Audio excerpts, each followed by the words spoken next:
All right, I hope this video recording works. This is like the third time I've recorded this. It's a new informational book today by Katie S. Duffield titled Cheese Please, How Goat Cheese is Made. It's another book in the Delicious series. There's its little tag right there. I want you to read the subtitle on the front page to learn what this book is about. Now, we have not talked about subtitles yet. So I want you to look at the title on the top of the book, and you can see the title is actually just Cheese Please.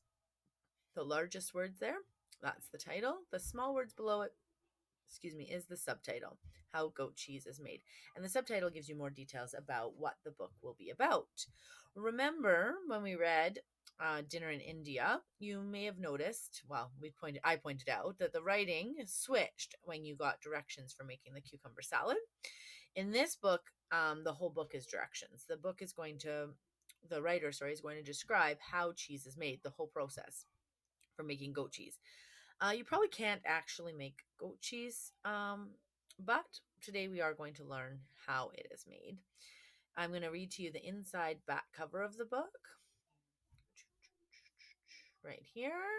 Gives a little bit of detail about cheese making. It says down on the farm, goat cheese is often made completely by hand on small farms around the world.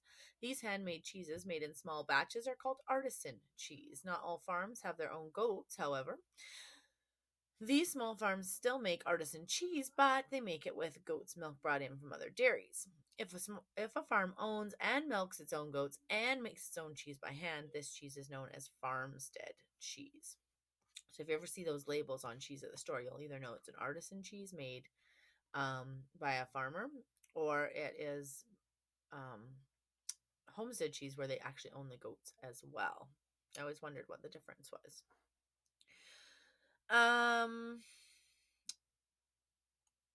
One of the questions I'm going to ask you later is what you know about cheese, or making cheese, or the different kinds of cheeses you've eaten. This book is about one specific kind of cheese, goat cheese. It's made from goat's milk. Cheese is also made from the milk of cows and sheep, but all cheese is made in just about the same way. You'll notice in this book there are some technical words related to the process of cheese making. Remember that if you're not sure of a meaning of a word in bold, you can look it up in the glossary at the back of the book. Starting on page 4 and 5, I want you to look at these goats being milked by a milking machine. What do you learn from the sidebar? The first thing I want to point out is the sidebar in this book is actually not a bar shaped, but instead a circle. And you can learn a lot from that sidebar. So go ahead and take a read of that. I will ask some questions about it later. And turning to look on page 7, you are going to see word in bold.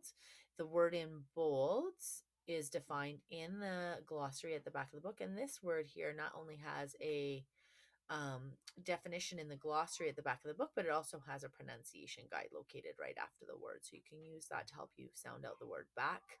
Tir, and that's how you pronounce that word. If you look on page 8 and 9, you will see the words culture and Renette also in bold. I actually needed to use that pronunciation guide there to learn how to pronounce that word, Renette.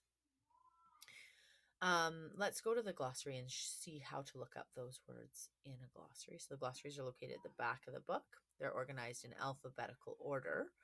There's rennet there. It's an ingredient used in making cheese that helps the milk form clumps. That's new information for me from this book. The other word I want you to look up on this glossary while we're back here is culture. Culture has two different meanings. We talked about it when we read Dinner in India as being the traditions and the religion and the way of life of people. And that's how we talk about it in social studies. But in science, culture has a different meaning, and it is the bacteria used in cheese making that helps thicken the milk and adds flavor to the cheese. Culture is in science a bacteria, whereas in social studies it's a way of life. So culture has two different meanings. Let's go back and look at the table of contents and see what you notice about the table of contents and how this book is organized. That's going to be one of the questions I ask you later, is how did the author organize this book? And if you can see, she has talked about the procedure for making for making cheese out of milk. And when writers give directions or describe something, how that's done, they often number the steps. How do you think this will help you as a reader? I'm going to slow down my scrolling now, and I'm going to let you go ahead and scroll through the book to read it. Don't forget to pause on each page to give yourself enough time to read.